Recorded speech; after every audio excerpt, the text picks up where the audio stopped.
Good evening students. तो जो हमारा सेशन चालू है वो है एक्चुअली सेशन बोलने से बेटर है, जो हमारा सीरीज चालू है वो प्रीवियस ईयर क्वेश्चन के एक्सप्लेनेशन की सीरीज चालू है, राइट।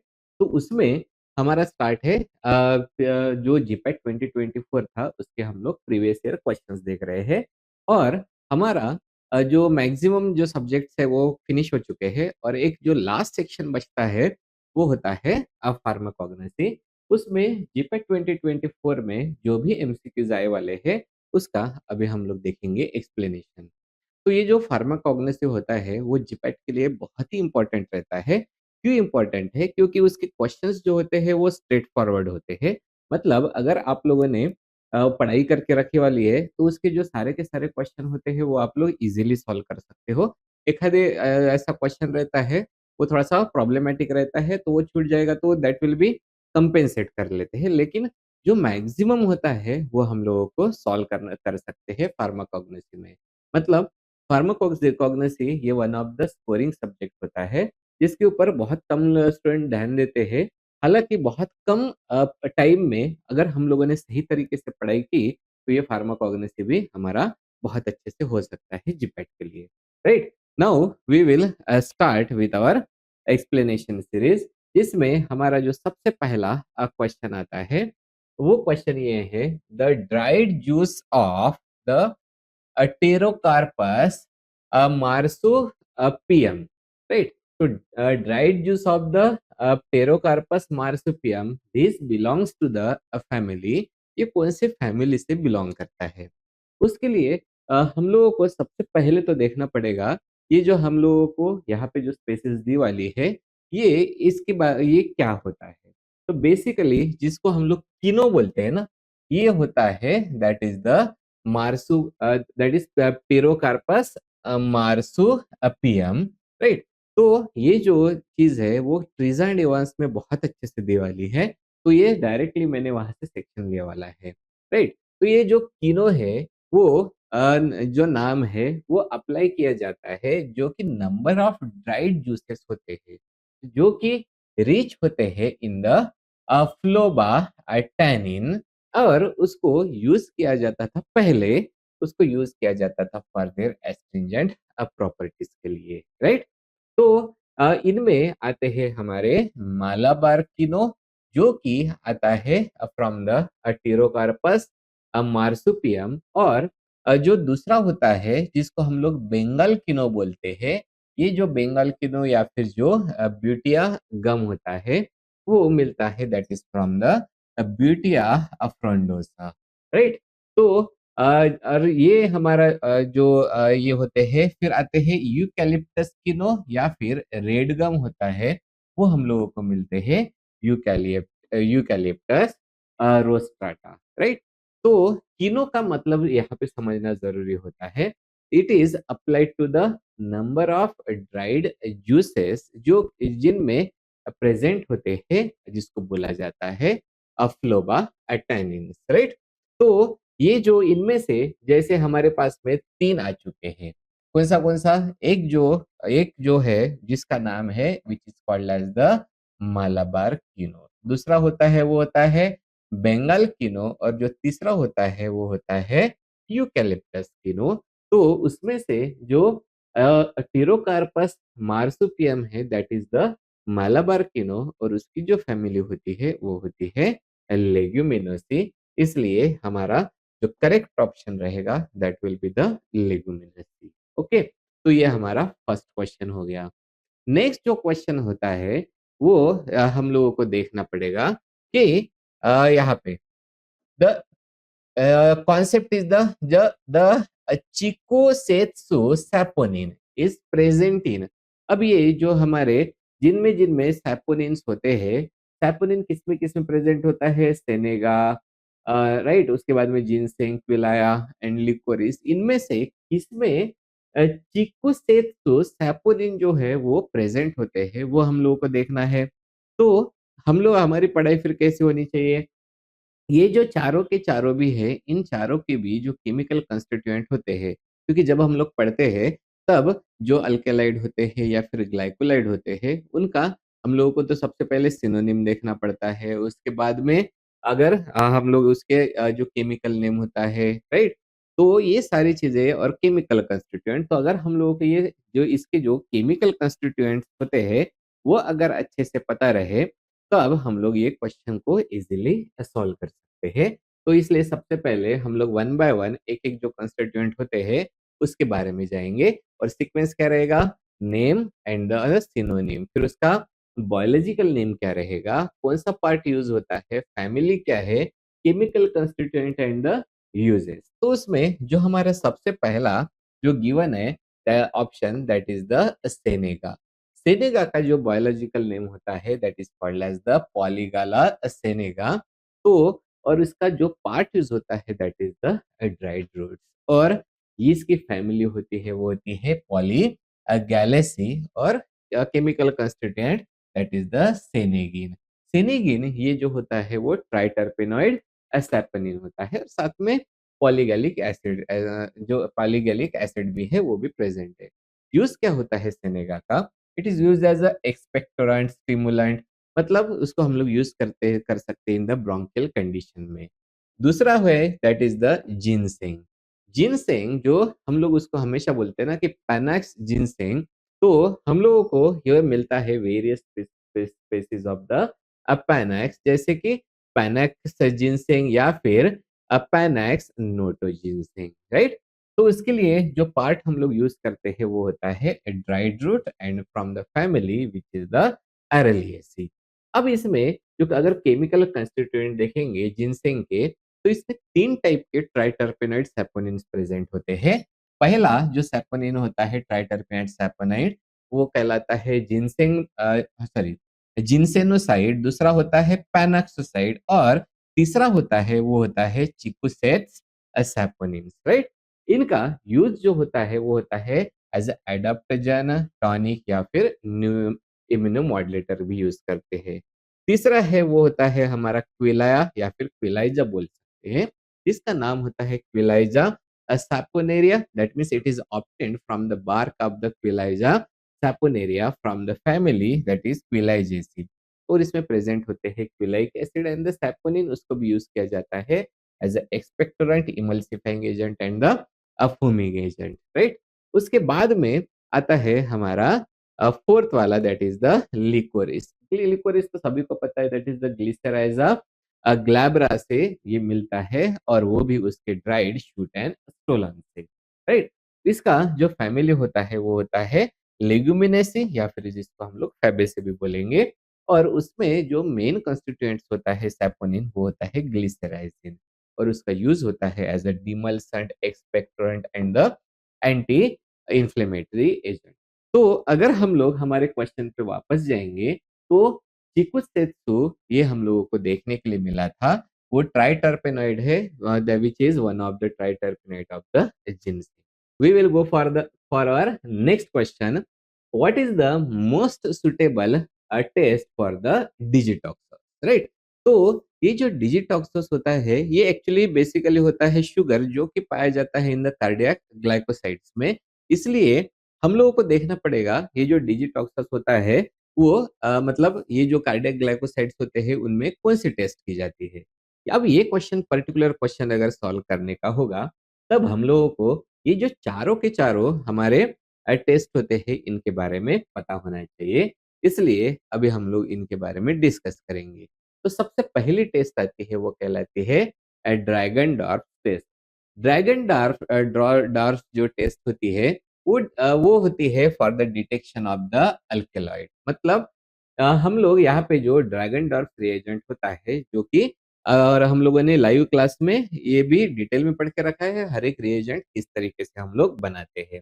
तो ड्रैगन डॉर्फ रिएजेंट मतलब ही होता है पोटेशियम बिस्मिथ आयोडाइड, जो कि अल्केलॉइड के साथ में रिएक्ट करने के बाद में देता है ऑरेंज या फिर रेडिश ब्राउन प्रेसिपिटेट, जो हम लोगों को बताता है द प्रेजेंस ऑफ द अल्केलॉइड। फिर जो दूसरी टेस्ट होती है वो होती है हैगर्स टेस्ट, राइट? तो जिसमें ये भी हम लोग यूज करते हैं for the detection of the alkaloid. In this the Hager's जो रिएजेंट होता है that means the saturated picric acid जो सॉल्यूशन होता है वो फॉर्म करता है complex with the alkaloid and it will give the yellow precipitate in presence of alkaloid. और जो तीसरा होता है वो टेस्ट होती है केलियानी टेस्ट, जो कि बेसिकली होती है for the cardiac glycoside, right.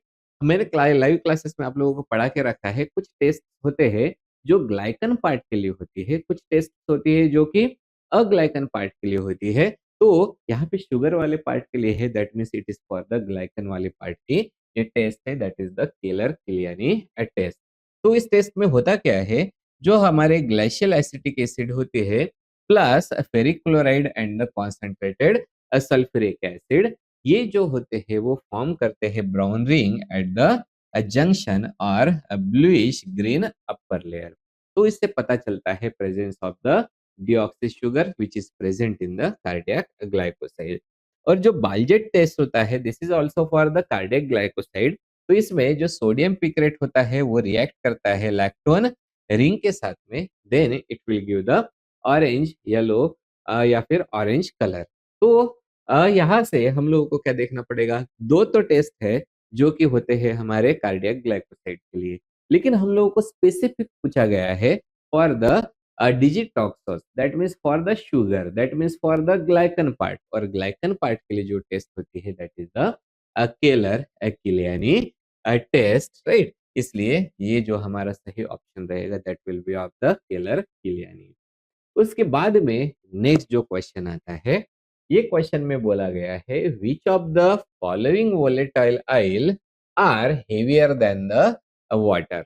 देखो बिल्कुल ये है ना, थोड़ा सा ट्रैप क्वेश्चन है कि अगर यहाँ पे गलती से कर डाल दिया होता था तो नन ऑफ दिस, तो नॉर्मल लॉजिक क्या होता था कि जितने भी वोलेटाइल ऑयल्स होते हैं वो मैक्सिमम ऑयल्स जो होते हैं उनकी जो डेंसिटी होती है वो वाटर से ज्यादा होती है, सॉरी वाटर से ज्यादा होती है। इसलिए ये जो ऑयल्स होते हैं वो मैंने गलत बोला, ओके। तो what is question, which of the following volatile oil are heavier than the water. तो मैक्सिमम जो वोलेटाइल ऑयल्स होते हैं उनकी डेंसिटी वाटर से कम होती है, उसकी वजह से वो जो होते हैं वो हमेशा वाटर के ऊपर फ्लोट करते हैं, राइट। तो लेकिन कुछ कुछ केसेस में कुछ वोलेटाइल ऑयल्स ऐसे होते हैं जिनकी डेंसिटी वाटर से ज्यादा होती है, जिसके वजह से फिर वो नीचे आके सेटल होते हैं, मतलब वो वाटर में नीचे जाके सेटल हो जाएंगे, राइट।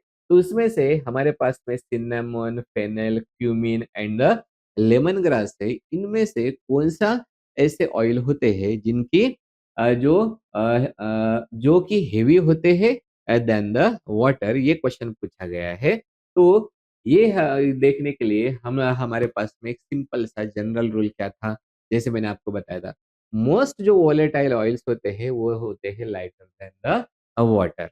लेकिन कुछ वोलेटाइल ऑयल्स होते हैं जिनकी जो डेंसिटी होती है वो वाटर से ज्यादा होती है, जैसे हमारा जो सिनेमन ऑयल होता है। सिनेमन ऑयल की जो स्पेसिफिक ग्रेविटी होती है और वो होती है 1 हम लोग क्या बोलेंगे स्पेसिफिक ग्रेविटी, वो होती है 1.01 टू 1.03 वाटर की। अब यहाँ पे हम लोग देखते हैं, पहले मैं आप लोगों को बता देता हूँ ये किस्सा क्या होता है स्पेसिफिक ग्रेविटी का। कोई भी सब्सटेंस होता है उसकी एक डेंसिटी होती है। तो कोई भी सपोज हमारे पास में ऑयल है, वो हो गया उसकी डेंसिटी। अगर कोई भी चीज की डेंसिटी हम लोगों को डिटरमाइन करने की है तो हम लोग उसको हमेशा कंपेयर करते हैं with the density of the water. तो ये सपोज हमारा गिवन सा ऑयल है, उसको अगर हम लोग को डिटरमाइन करना पड़ेगा, we will compare it with the density of the water, and this is called as the relative density, or this is called as the specific gravity, right।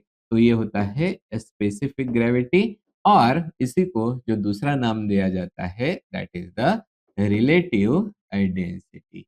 तो अगर हम लोग देखेंगे तो वाटर की जो डेंसिटी होती है, वाटर की मैंने बोला डेंसिटी, ये जो वाटर की डेंसिटी होती है वो होती है 10⁻³ राइट। इसलिए अगर हम लोग स्पेसिफिक ग्रेविटी देखेंगे, वाटर को वाटर के साथ में डिवाइड कर दिया तो वाटर का कितना आएगा स्पेसिफिक ग्रेविटी 1। तो हम लोग यहाँ पे देख पा रहे हैं कि 1 से ज़्यादा किसका स्पेसिफिक ग्रेविटी होता है। तो 1 से ज़्यादा किसकी स्पेसिफिक ग्रेविटी है? वो है सिनेमन ऑयल की। मतलब सिनेमन ऑयल का जो स्पेसिफिक ग्रेविटी है वो 1 से ज़्यादा है। 1 से ज़्यादा कब होगा? जब न्यूमरेटर बड़ा होगा और डिनोमिनेटर छोटा होगा।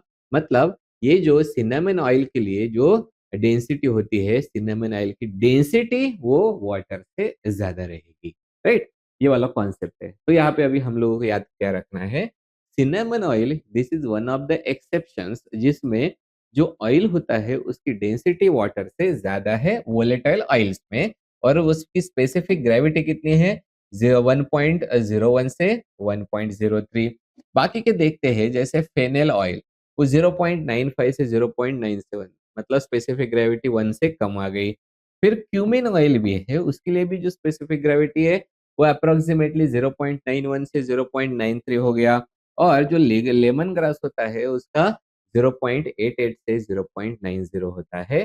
तो हम लोगों को जो वाटर जिसकी डेंसिटी वाटर से ज़्यादा है वो वाटर से हेवी होता है और अगर वाटर से हेवी होता है तो वो वाटर में अगर डालते हैं तो एट द बॉटम चला जाएगा। इसलिए हमारा जो सही वाला ऑप्शन रहेगा that will be the cinnamon. Okay, उसके बाद में नेक्स्ट क्वेश्चन पे जाएंगे। The biological name of the Indian bdellium. Okay, तो इंडियन डेलियम का केमिकल नेम जो है वो क्या होता है? इसलिए हम लोगों को देखना पड़ेगा ये जो सबके जो मतलब नाम होते हैं ना, कॉमन नेम हो गया और उसके बाद में उसका जो बॉटनिकल नेम होता है ये हम लोगों को याद करना बिल्कुल ही जरूरी होता है। तो हमारा इंडियन डेलियम मतलब ही कौन होता है? दैट इज द गूगल और वो आता है इन द जिसका हम लोग क्लास या फिर चैप्टर बोलते हैं ना, वो चैप्टर होता है that is the oleo-gum resin, right? तो इस ओलियोगम रेजिन में आता है गूगल जिसको यूज किया जाता है for the hypolipidemic and the anti inflammatory agent. सबसे इंपॉर्टेंट बात सबसे पहले क्या देखेंगे, ये जो गूगल होता है उसका नेम या फिर सिनोनिम। गूगल मतलब कौन हो गया? That is the Indian bdellium. उसका बायोलॉजिकल जो नेम होता है that is the commiphora wightii और जिसका जो दूसरा नाम होता है वो होता है कॉमिफेरा मुकुल। और उसका कौन सा पार्ट यूज किया जाता है? That is the oleo gum resin और फैमिली जो होती है वो होती है बर्सरेसी। इसका जो केमिकल कंस्टिट्यूएंट होता है वो होता है गूगुलस्टेरॉन और guggulipid resin volatile oil and the gum होते हैं और उसका जो पार्ट यूज होता है वो होता है मतलब उसका जो यूज होता है वो होता है as a hypolipidemic anti inflammatory anti arthritic या फिर एंटी ओबेसिटी एजेंट बोल के ये हम लोग केमिकल कंस्टिट्यूएंट्स यूज कर सकते हैं। ओके, तो ये हो गया Indian bdellium which is the guggul और उसका यूज होता है as a hypolipidemic anti inflammatory agent. तो बाकी के जो है उसमें आता है जैसे हमारा कॉमिफेरा वेटी या फिर कॉमिफेरा मुकुल, तो ये हो गया हमारा गूगल। बाद में सेकंड होता है वो होता है कॉमिफेरा मॉलमल, वो जो नाम है वो होता है फॉर द मीर और जो तीसरा है that is the commiphora berry this is the Indian balm of the Gilead. इसलिए हमारे यहाँ पे दो हमारे यहाँ पे आंसर हो सकते हैं दैट इज द कॉमिफेरा वेटी या फिर कॉमिफेरा मुकुल। तो ये वाला हमारा बायोलॉजिकल नेम होता है गूगल का। नेक्स्ट आता है alpha alpha belongs to, actually इसको ऐसा लिखा जाता है alpha, simply alpha. Alpha alpha belongs to which of the following families. तो इसके लिए हम लोगों को अल्फा अल्फा के बारे में पता होना चाहिए। ये दिखने में इस तरीके से दिखता है अल्फा अल्फा। तो हम लोग देखेंगे जो नेम है दैट इज द अल्फा अल्फा, उसका जो सिनोनिम है दैट इज द लूसेर और उसका जो बायोलॉजिकल नेम होता है मतलब what is the source of the अल्फा अल्फा, these are the aerial parts which में जिसमें आते हैं leaves and the sprouts obtained from the medicago sativa from the family that is fabaceae और we can call it as a leguminosae. तो जो अल्फा अल्फा होता है उसका biological name that is the medicago sativa. उसमें जो केमिकल कंस्टिट्यूएंट होते हैं वो होते हैं saponin फ्लेवेनाइड then phytoestrogen, vitamins and the minerals. Okay, अब यूज अगर हम लोग देखेंगे तब इसके यूज में आते हैं, these are used as a nutritional supplements. Okay, उसके बाद में हाइपोकोलेस्टेरॉल, जो कोलेस्ट्रॉल हाई लेवल में जो हम लोग यूज करते हैं उन एजेंट को बोलते हैं hypocholesteremic, right, and the antioxidant use होता है, राइट। नेक्स्ट क्वेश्चन पे जाएंगे और नेक्स्ट क्वेश्चन होता है हमारा acti antioxidant which is obtained from the desert plant and show the synergistic action with the citric acid। तो ऐसा कौन सा डेजर्ट प्लांट है जो मतलब ऐसा कौन सा एंटीऑक्सीडेंट है इन चारों में से जो कि डेजर्ट प्लांट से भी मिलता है और सिनर्जिस्टिक एक्शन भी देता है सिट्रिक एसिड के साथ में, ये हम लोगों को देखने का है। इसलिए हम लोगों को ये चारों के चारों भी जो एंटीऑक्सीडेंट्स है उनके पहले सोर्सेस पता होने चाहिए कि कहाँ से मिलते हैं, राइट। तो इसके लिए सॉरी, ओके, तो यहाँ पे क्या हो गया, ओके, सो क्वेश्चन क्या था हमारा, the antioxidant which is obtained from the desert plant and show the synergistic action with the citric acid. तो इन चारों के हम लोग सबसे पहले क्या देखेंगे, सोर्सेस और कहाँ से मिलते हैं। तो सबसे पहला आता है हमारा टोकोफेरॉल। टोकोफेरॉल जो होता है सिंपली वो विटामिन ई कंपाउंड होता है जो कि हम लोगों को मेनली मिलता है फ्रॉम द वेजिटेबल ऑयल, जैसे हमारे कौन से सोयाबीन ऑयल हो गया या फिर व्हीट जर्म ऑयल हो गए, इनसे मिलता है। मतलब ये डेजर्ट प्लांट से नहीं मिलता है। दूसरा हो गया वो होता है हमारा मैलिक एसिड। ओके, तो ये तो एंटीऑक्सीडेंट भी नहीं है। So this is not an antioxidant used in the food and pharmaceutical, right. तो बेसिकली ये होता क्या है, this is the industrial and the industrial के केमिकल एंड द एसिडुलेंट। एसिडुलेंट मतलब वो सब्सटेंसेस जैसे फॉर एग्जांपल सिट्रिक एसिड हो गया, जैसे बाकी के एसिड्स होते हैं जिनको हम लोग ऐड करते हैं to acidify, that these are called as the acidulants. तो ये डेजर्ट प्लांट नहीं है, मतलब डेजर्ट प्लांट से नहीं मिलता है। तीसरा होता है वो होता है that is nor dihydro guaiaretic acid, जिसको एनडीजीए बोला जाता है। तो ये जो होता है this is the phenolic antioxidant which is obtained specifically from the resin of the, जिसको हम लोग बोलते हैं ना कि लैरिया डिवारिकैटा श्रब, जिसको हम लोग बोलते हैं जो क्रेसोटे बुश बोला जाता है, जो कि क्लासिक डेजर्ट प्लांट होता है south western US and Mexico का। और चौथा होता है that is the BHA, that is butylated hydroxy anisole. ये सिंथेटिक एंटीऑक्सीडेंट है। तो इनमें से डायरेक्टली हम लोगों को पता चल जाता है कि जो हमारा नॉर डाइहाइड्रो ग्वारसेटिक एसिड, तो ये जो होता है ये हमारा एंटीऑक्सीडेंट है जो कि हम लोगों को मिलता है from the that is desert plant. तो ये जो होता है ये एनडीजीए है, ये फ्री रेडिकल स्कैवेंजर है। मतलब ये जो होता है वो जो ऑक्सीडेशन रिडक्शन वाले जो चेन रिएक्शंस होते हैं ना, इसको प्रिवेंट करने का काम करता है। तो अगर इसको सिट्रिक एसिड की तरह दिया, पहले तो हम लोग देख लेते सिट्रिक एसिड का काम कैसा होता है एज अ एंटीऑक्सीडेंट। तो citric acid is acting as a chelating agent जो कि बाइंड करता है मेटल आयंस के साथ में। मतलब ये जो एंटीऑक्सीडेंट इफेक्ट देगा सिट्रिक एसिड, वो होता है बाय जो मेटल आयन कैटालाइज ऑक्सीडेशन होता है उसको रोकने का काम करता है सिट्रिक एसिड। तो अगर दोनों को हम लोग देंगे तो एनडीजे का काम क्या होगा, न्यूट्रलाइज करना रेडिकल्स को। सिट्रिक एसिड का काम क्या होता है, जो कैटालिटिक मेटल्स होते हैं उनको रिमूव करना। That's why it will get the synergistic effect। And today's last question, the key intermediate for the biosynthesis of C6C3 unit is, what is the key intermediate? Key intermediate for biosynthesis of the C6 and C3 unit is pyruvic acid, dehydroquinic acid, shikimic acid and the mevalonic acid. ये समझने के लिए हम लोगों को सबसे important चीज क्या होनी चाहिए, ये C6 and the C3 unit क्या होते हैं। C6 मतलब होता है बेंजीन रिंग, C3 होता है 3 कार्बन साइड चेन उसके साथ में अटैच होने वाला।